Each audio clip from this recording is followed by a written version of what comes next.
दोस्तों, भारत को नीचा दिखाने जा रहे तुर्की को भारत ने एक और फिर कड़ा झटका दे दिया है और मुंह की खानी पड़ी है तुर्की और मलेशिया दोनों देशों को। और मुद्दा था पाकिस्तान का आतंक। जी हाँ, पाकिस्तान को आतंकी देश है जो आपको बता दे कभी सुधर नहीं सकता है। पाकिस्तान आतंक की फैक्ट्री है, ये भारत अच्छी तरीके से जानता है और भारत अब पूरी दुनिया में इसे बताने में लगभग सफल भी हो चुका है। और अब पूरी दुनिया में क्योंकि आतंकवाद बढ़ता जा रहा है, ऐसे में अब जो मोदी सरकार जो भारत 2014 के बाद से आतंक नाम का शब्द जो है पूरी दुनिया भर में टेररिज्म नाम का शब्द उठाया था, वो अब इस्लामिक टेररिज्म में परिवर्तित हो गया है। और अब सब जानने लगे हैं कि ज़्यादातर जो आतंक है वो इस्लामिक ही है।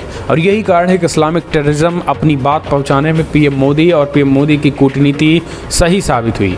लेकिन दोस्तों, आपको बता दें, अब तुर्की जो भारत को नीचा दिखा रहा था, तुर्की उसे भारत ने एक बार फिर से करारा झटका दे दिया है। और तुर्की को पाकिस्तान को बचाने में 57 मुस्लिम देशों ने पूरी ताकत तो लगाई, लेकिन भारत के एक वीटो के आगे वो कुछ न कर पाए। मामला है दोस्तों FATF। जी हाँ, FATF की ब्लैक लिस्टेड पाकिस्तान होने से तो बच गया, लेकिन ग्रे लिस्ट से नहीं निकल पाएगा। इसके पीछे की वजह भारत है। भारत ने लगातार इन आतंकियों और जिहादियों को जिस तरीके से एक इंटरनेशनल आतंकी घोषित कर रखा है, उसके बाद से पाकिस्तान का सरदर्द बन चुका है। पाकिस्तान का सरदर्द लश्कर सरगना हाफिज सईद भी बन चुका है, जिसने पाकिस्तान को ही करारा झटका दे रखा है और FATF में अभी भी वो नहीं निकल सकता है। दरअसल दोस्तों, कुछ दिन पहले आपने सुना होगा कि FATF से पाकिस्तान निकल सकता है जल्द ही, और इसको लेकर बड़ी बैठक भी हो रही है जर्मनी में। लेकिन दोस्तों, आपको बता दें, बर्लिन में होने वाली इस बैठक को मोदी सरकार ने ऐसा वीटो लगाया कि तुर्की और मलेशिया देखते रह गए। दरअसल FATF से दोस्तों ग्रे लिस्ट निकालने के लिए पूरी ताकत जो है वो लगाई थी चीन, तुर्की और मलेशिया ने पूरी ताकत लगाई थी FATF की बैठक में, जो कि जर्मनी में हुई थी। Financial action task force FATF की बैठक हुई और इसमें आपको बता दें पाकिस्तान के ग्रे लिस्ट निकलने की पूरी संभावना थी। लेकिन यहाँ पर एक बार फिर से भारत ने करारा झटका दे दिया है। पाकिस्तान सरकार को पूरा भरोसा था कि FATF जो उनके पक्ष में फैसला करेगा, लेकिन दोस्तों पाकिस्तान को ग्रे लिस्ट से निकालने के लिए चोरी छिपे अभियान चलाया गया। पाकिस्तान के कई नेताओं और पत्रकारों का दावा है कि FATF ने पाकिस्तान को ग्रे सूची से निकालने के लिए बड़े पैमाने पर तुर्की, चाइना, मलेशिया समेत OIC का पूरा मुस्लिम देश भी पाकिस्तान का समर्थन किया। लेकिन आपको बता दें, भारत की एक वीटो के बाद जो है वो करारा झटका लगा। भारत की एक वीटो के बाद पाकिस्तान अभी भी FATF में बरकरार है। ये बड़ी खबर निकल के आ रही है दोस्तों। अब कैसे भारत ने खेल किया और कैसे तुर्की को झटका लगा, वो ज़रा समझ लीजिए। दरअसल आपको बता दें, FATF financial action task force एक ऐसा संगठन है जो पाकिस्तान पर आतंकियों को बढ़ावा देने के लिए कई तरीके के प्रतिबंध लगा दिए हैं, जिनमें आर्थिक प्रतिबंध भी हैं, व्यापारिक प्रतिबंध भी हैं।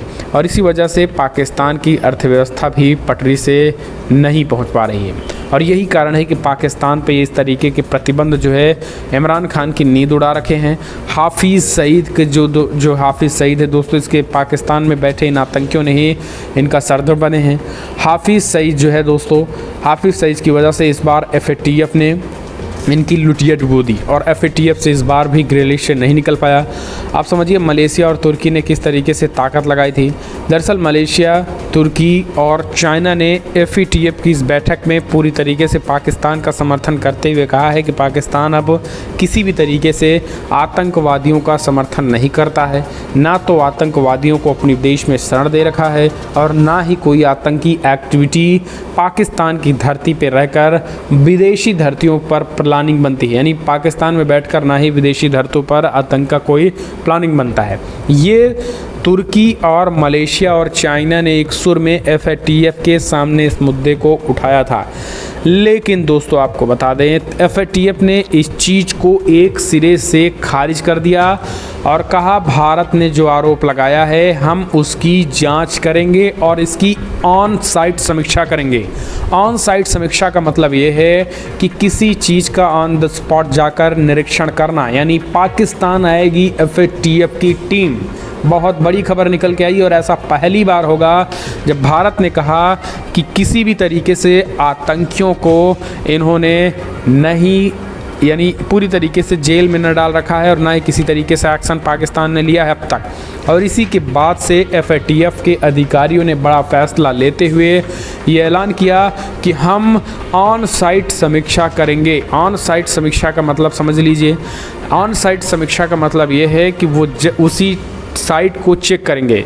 इसके लिए टीम जाएगी और यहाँ आकलन किया जाएगा। संबंधित देश ने जो कदम उठाए हैं, यानी पाकिस्तान जो ये FATF में कह रहा है कि हमने ये कदम उठाए, वो कदम उठाए, हमने जेल में डाला, हमने आतंकियों को पूरी तरीके से उनके संगठनों को प्रतिबंधित कर दिया, अभी वो जेल में हैं, वो सारे जो फैक्ट उन्होंने दिए हैं उसी चीज़ की जाँच करने अब FATF पाकिस्तान आएगा। तुर्की को भी झटका इसी तरीके से लगा दोस्तों, क्योंकि तुर्की ने पूरी ताकत लगा रखी थी। मलेशिया, चीन समेत 57 देशों का वो मुस्लिम संगठन, यानी ओवरऑल अगर बात करें तो 60 देशों ने पाकिस्तान को FATF से निकालने की भरपूर कोशिश तो की, लेकिन करारा झटका लगा। और भारत की एक महज आग्रह के बाद जो है FATF के अधिकारियों ने कहा कि पहले हम मुआयना करेंगे पाकिस्तान का और देखेंगे कि आखिर कितने आतंकियों को उन्होंने प्रतिबंधित कर रखा, कितने आतंकी संगठनों को और कितने आतंकियों को उन्होंने जेल में डाल रखा है। ये सारी चीज़ें जो है ऑन साइट समीक्षा करने के बाद ही FATF से ग्रे लिस्ट निकाला जाएगा या फिर ब्लैक लिस्टेड किया जाएगा, ये तो वक्त बताएगा। लेकिन दोस्तों आपको बता दें, भारत के एक खेल से तुर्की समेत, चाइना समेत पाकिस्तान औंधे मुँहे गिर गया फिर से। और इसी को कहते हैं कूटनीति। एक तरफ 60 देश हैं, एक तरफ भारत अकेला है। अच्छा, ऐसा भी नहीं है कि रूस या फिर फ्रांस या फिर अमेरिका समेत और कोई देश जो है वो भारत के समर्थन में खड़े होकर ये कहे हों कि पाकिस्तान में आतंक की फैक्ट्री है। ऐसा किसी ने नहीं कहा है और ना ही किसी ने समर्थन किया। भारत अकेले FATF ने स्पष्ट ऐलान किया कि पाकिस्तान एक आतंकी फैक्ट्री है और इस पर प्रतिबंध बरकरार रखना चाहिए। और इसी के बाद FATF ने ये बड़ा ऐलान किया। दरअसल आपको बता दें 2018 से ही पाकिस्तान को ग्रे लिस्ट कर दिया गया है। आपको बता दें पाकिस्तान को ग्रे लिस्ट करने में कितनी समस्याएं होती हैं अब समझिए। उनके लिए अंतर्राष्ट्रीय मुद्रा कोष IMF, विश्व बैंक, एशियाई विकास बैंक ADB और यूरोपीय संघ से वित्तीय सहायता प्राप्त करना मुश्किल हुआ है, जिससे देश की समस्याएं और बढ़ी हुई हैं। FATF एक अंतर सरकार संस्था है। इसकी स्थापना 1989 में धन शोधन, आतंकवाद, वित्त पोषण और अंतर्राष्ट्रीय वित्तीय प्रणाली की अखंडता के लिए जो खतरे होते हैं उससे निपटने के लिए किए गए हैं। FATF के वर्तमान में 2 क्षेत्रीय संगठन, यूरोपीय आयोग और खाड़ी सहयोग परिषद सहित 39 सदस्य हैं। भारत FATF परामर्श और उसके एशियाई प्रशांत समूह का भी सदस्य है। भारत भी FATF का सदस्य है।